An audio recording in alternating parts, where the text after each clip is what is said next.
Wenn ihr viele Holzreste zu Hause habt, bleibt dran. Wenn ihr viel mit Holz arbeitet, habt ihr auch irgendwann einmal eine Kiste voller Reste. Mit etwas Kreativität kann man noch etwas aus diesen Resten machen. In meinem Fall habe ich 6 Holzstücke gefunden, die man wunderbar zu einem Kerzenhalter zusammenbauen kann. Als erstes schleife ich die Rundungen gerade. Das mache ich mit dem Tellerschleifer.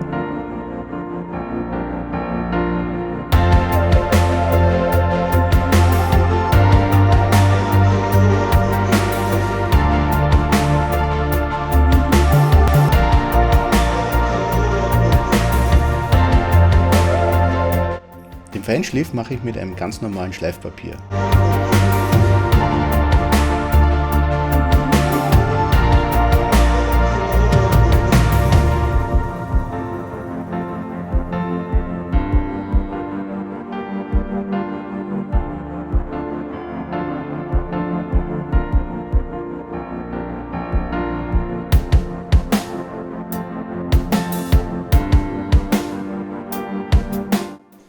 Damit die einzelnen Schichten einen gleichen Mittelpunkt haben, bohre ich in der Mitte ein größeres Loch.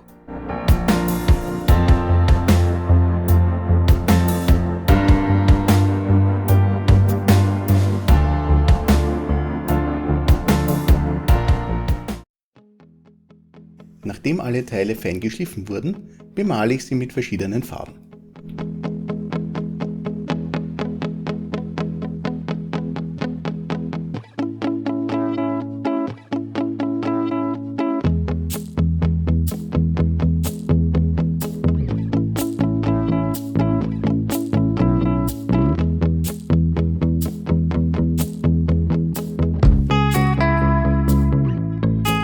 Damit die Kerzen auf dem Kerzenhalter befestigt werden, verwende ich einfach eine Schraube.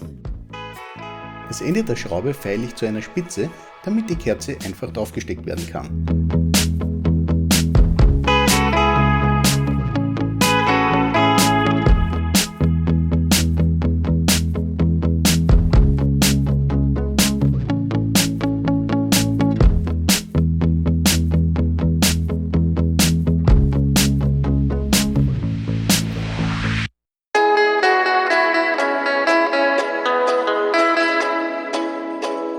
Hier seht ihr die fertigen Kerzenhalter.